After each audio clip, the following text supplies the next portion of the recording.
Aláròyé máa wí o.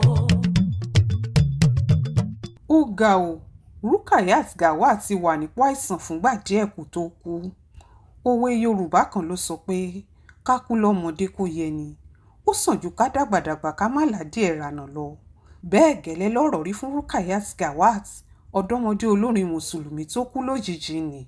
Béèyàn bá jorí ahun, bó bá délé ọkọ obìnrin olórin náà, Alhaji Oyefeso tó wà ládùúgbò Ọjọ́ta nílùú Èkó, kò sí kí tọ̀hún má bòmí lójú.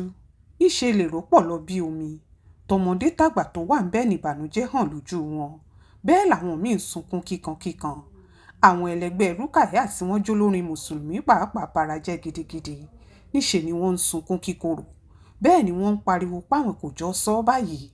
Àwọn pàápàá jẹ́rìí sí pé ó ti rẹ ọmọbìnrin náà díẹ̀ tẹ́lẹ̀, kò kàn hàn sọ́pọ̀lọpọ̀ èèyàn ni.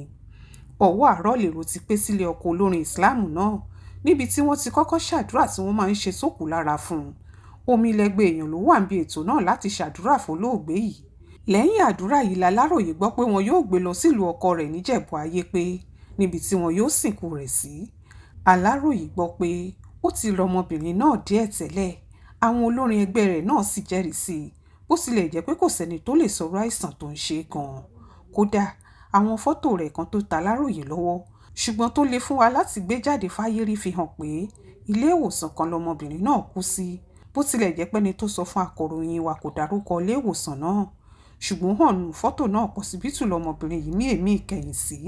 Bó tilẹ̀ jẹ́ pọ́mọ bíbí ìlú Ìgbàjà nípínlẹ̀ Kwara ní Rukayat Gawat, ìlú Èkó ni wọ́n bí sí lọ́dún díẹ̀ sẹ́yìn.